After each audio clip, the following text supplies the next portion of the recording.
Logic king দর্শন চ্যানেলে তোমাদের ওয়েলকাম। আজ তোমাদের সামনে একটি নতুন অধ্যায় নিয়ে এসেছি। যারা 11-12-এ পড়ছো তাদের অনেকের অনুরোধ ছিল যে ভাই বোন যারা মাধ্যমিক দেবে 2026-এ তাদের জন্য জিওগ্রাফির একটি সাজেশন বানিয়ে দেওয়ার জন্য। তাই আমি অনেক চিন্তা ভাবনা করে এবং বিভিন্ন বই ঘাটাঘাটির পরে আমি একটা সঠিক ভূগোলের সাজেশান তোমাদের সামনে বানিয়ে দিয়েছি। আচ্ছা, 2026-এ যারা মাধ্যমিক দেবে তারা কিন্তু অনেকে এখনো পর্যন্ত ভূগোলের কথা শুনলে অনেকের ভয় পায়, কিন্তু ভূগোল এত সহজ সাবজেক্ট তোমরা হয়তো জানো না। ভূগোলে কিছু কনসেপ্ট থাকলে বহু নম্বর পাওয়া যায়।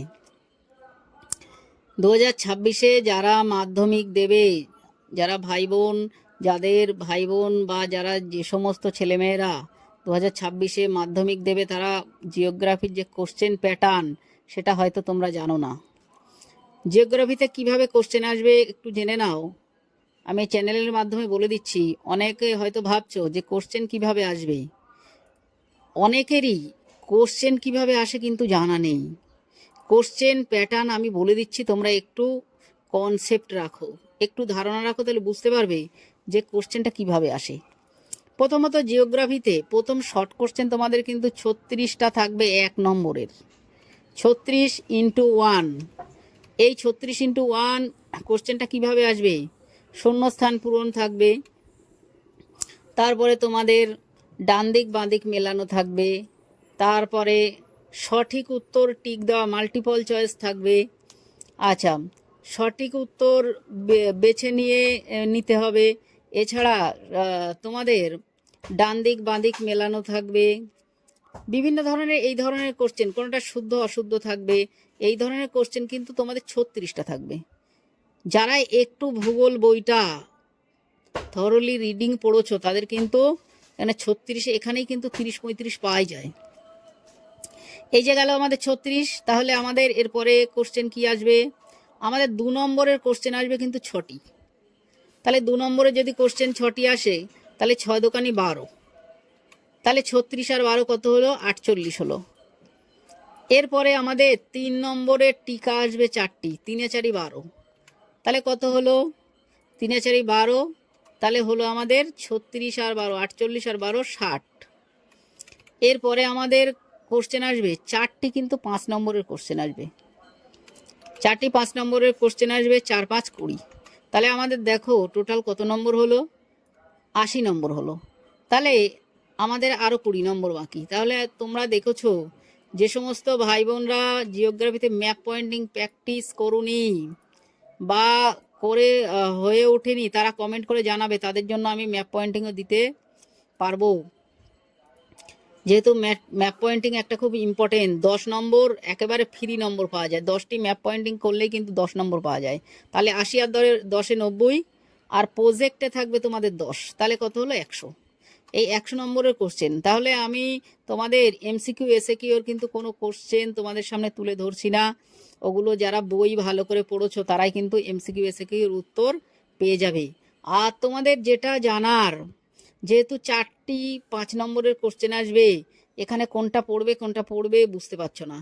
তাই তাদের জন্য আমি একটা খুব ইম্পর্টেন্ট বিভিন্ন বই ঘেটে যে সাজেশনটা বানিয়েছি, এই প্রশ্নগুলো যদি তোমাদের পড়া থাকে তোমরা 100-এ 100 কমন পাবেই। এর বাইরে কোশ্চেন কিন্তু আসে না। প্রথমত তাহলে সেই কোশ্চেনগুলো আমি একটু তোমাদের সামনে তুলে ধরছি। 5 নম্বরের যে কোশ্চেনগুলো আসে প্রথম অধ্যায়ে যেটা রয়েছে ভূমিরূপ থেকে এখানে কি রয়েছে? নদী, বায়ু আর হিমবাহের কাজ আছে। তাহলে গতবারে তোমাদের কোশ্চেন এসছে হিমবাহ থেকে, 5 নম্বরের কোশ্চেন কিন্তু চলে এসছে। তাই আমরা এবারে সাজেশনে কিন্তু হিমবাহের কাজ রাখিনি। আমরা প্রথমত কোশ্চেন চয়েস করেছি নদী থেকে। নদীর ক্ষয়কার্যের ফলে গড়ে ওঠা যে কোনো 3টি ভূমিরূপ চিত্রসহ আলোচনা করো। চিত্রসহ, এটা মনে রাখতে হবে। অনেক ভাই বোন জানো যে তোমরা যে লিখে দিলেই নম্বর পাবে, লিখে দিলে নম্বর পাবে না কিন্তু।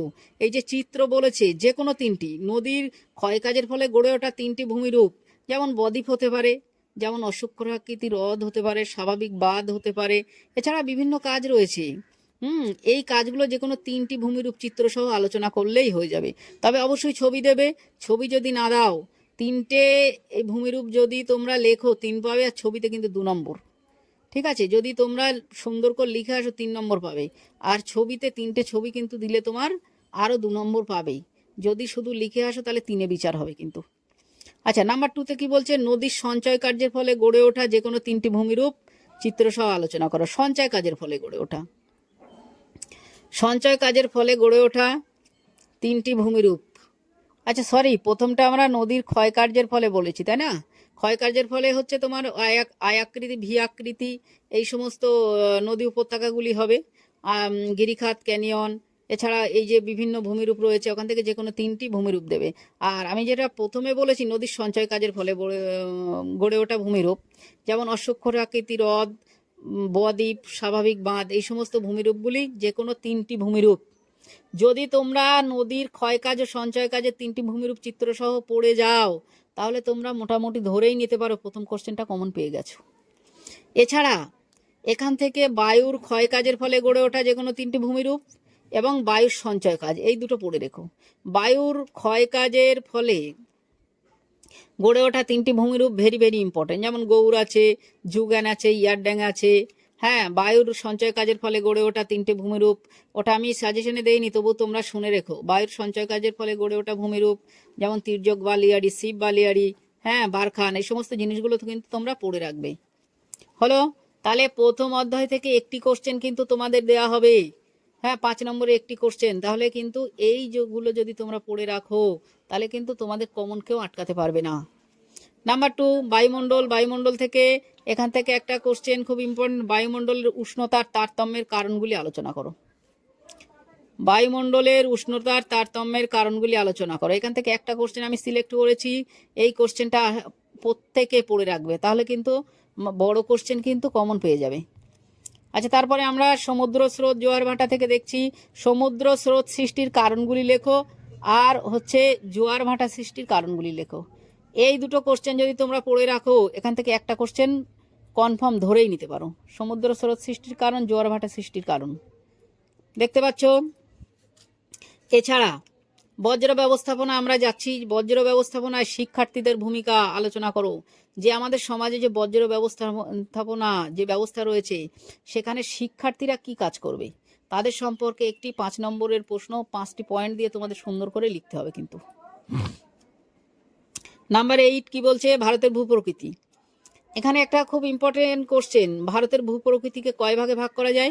5 ভাগে ভাগ করা যায়, দেখবে ওখানে তোমাদের বইতে আছে। হ্যাঁ, কোনো কোনো বইতে হয়তো 6 ভাগেও দেয়া থাকতে পারে। 5টি ভাগের ভাগ করা যায় এবং যে কোনো একটি ভাগের বিস্তারিত আলোচনা ওখানে তোমাদের কিন্তু বলে দেবে না। হ্যাঁ, যে ভারতের ভূপ্রকৃতিকে কয় ভাগে ভাগ করা যায়, যে কোনো একটি ভাগের বিস্তারিত আলোচনা করো। আর যদি তোমাদের বলে দেয় যে না এই ভাগটির বিস্তারিত আলোচনা করো, তখন সেটা করতে হবে। আচ্ছা, এবার আমরা নদ নদী থেকে দেখতে পাচ্ছি উত্তর ভারতের নদী আর দক্ষিণ ভারতের নদীর মধ্যে পার্থক্য খুব ইম্পর্টেন্ট, এটা খুব সহজ একটা পার্থক্য। উত্তর ভারত দক্ষিণ ভারতের নদ নদীর পার্থক্য অধিকাংশ সময় দেখেছি আমরা 5 নম্বর এসছে। তাহলে আমাদের ডান দিকে 5টি এবং বাঁ দিকে 5টি কিন্তু পার্থক্য লিখতে হবে। এছাড়া এই পার্থক্য হয়তো তোমরা অনেকে লিখতে কেমনভাবে লেখো জানি না, যদি পার্থক্য 3টে পাঠ করো তাহলে ভালো হয়। প্রথমে বিষয়, তারপরে উত্তর ভারতের নদী, তারপর দক্ষিণ ভারতের নদী, যদি এইভাবে লেখো তাহলে কিন্তু এক্সামিনার তোমার 5-এ 5 দিতে বাধ্য। আচ্ছা, নাম্বার 10-এ কি বলছে, পূর্ব উপকূল পশ্চিম উপকূলের পার্থক্য। এই প্রশ্নটাও কিন্তু প্রায় বছর এসেছে, পূর্ব উপকূল পশ্চিম উপকূলের পার্থক্য, এটাও কিন্তু 5 নম্বরে আসে, মনে রেখো। আর যদি মনে করো কোনো পার্থক্য 3 নম্বরে দিলে তাহলে কিন্তু তোমরা 3টি লিখলেই যথেষ্ট, ঠিক আছে। আচ্ছা, তারপরে 11 নম্বর প্রশ্নে বলছে ভারতের জলসেচ পদ্ধতিগুলি আলোচনা করো। ভারতের জলসেচ পদ্ধতি, ভারতের যে কৃষিতে আমাদের কিভাবে জলসেচ পদ্ধতি করা হয় বা কিভাবে জলসেচ করা হয়। আমরা সাধারণত জানি ভারতের জলসেচ কূপ, নলকূপ এবং খাল বা তোমার ওই যে জলাশয়, বিভিন্ন স্থানীয় যে জলাশয় আছে, পুকুর পুষ্করণী থেকে আমরা অনেক সময় জলসেচ করি। তাহলে এই যে তিনটে পদ্ধতি, প্রথম কূপটা কি, কূপটা বহু এলাকা আছে যেখানে পাথুরে এলাকা, সেখানে দেখা যাচ্ছে নলকূপ বসানো যায় না, সেখানে কি হয় আমাদের কূপ খুঁড়ে সেখান থেকে জল কিন্তু যদি মাটিতে অনেকটা গর্ত খুঁড়ে রাখা যায় জল কিন্তু এমনি সঞ্চিত হয়, সেই জল থেকে আমরা কি করি সেচ করি। তাহলে কূপ, নলকূপ এবং খাল থেকে আমরা কিন্তু ভারতের কৃষিতে জলসেচ করি। আচ্ছা, তারপরে কি বলছে, ভারতের জলবায়ুতে ঋতু বৈচিত্র্য আলোচনা করো। ভারতের জলবায়ুতে আমরা সাধারণত আমরা ঋতুকে 6টি ভাগে ভাগ করা যায়, গ্রীষ্ম, বর্ষা, শরৎ, হেমন্ত, শীত, বসন্ত। তাই এর মধ্যে আমাদের কিন্তু আমরা 4টি ঋতু লক্ষ্য করতে পারি। এই 4টি ঋতু যেমন গ্রীষ্ম, বর্ষা, শরৎ আর হচ্ছে শীত, এই 4টি ঋতু কিন্তু আমরা লক্ষ্য করতে পারি, বাকি 2টি ঋতু কিন্তু আমাদের চোখের আড়ালে বেরিয়ে যায়। তাই 4টি ঋতু সম্পর্কে কিন্তু আমাদের আলোচনা করতে হবে, এই 4টি ঋতুতে ভারতের জলবায়ু কেমন থাকে। আচ্ছা, 13 নম্বরে কি বলছে, ভারতের জলবায়ুতে মৌসুমী জলবায়ুর বৈশিষ্ট্য। খুব ইম্পর্টেন্ট কোশ্চেন, স্টার দিয়ে রাখো কোশ্চেনটা। আচ্ছা,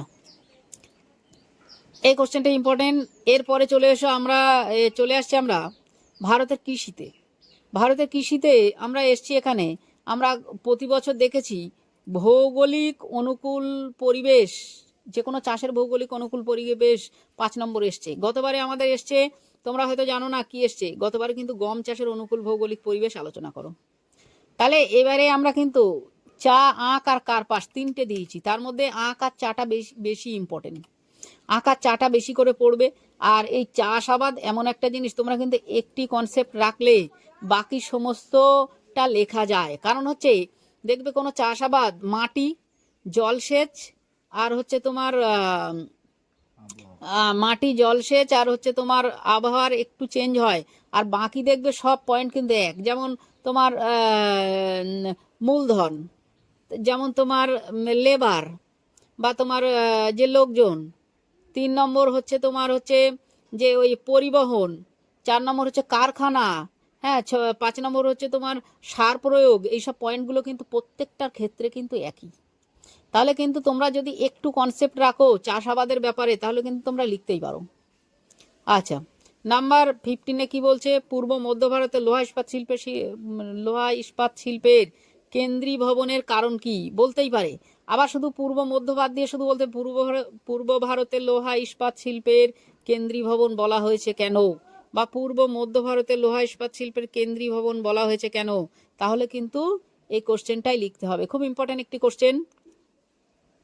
নাম্বার 16-এ কি বলছে, ভারতের জনসংখ্যা বৃদ্ধির তারতম্যের কারণ আলোচনা করো। ভারতের জনসংখ্যা বৃদ্ধি, কেন ভারতে এত জনসংখ্যা বাড়ছে, এটা কিন্তু খুব ইম্পর্টেন্ট।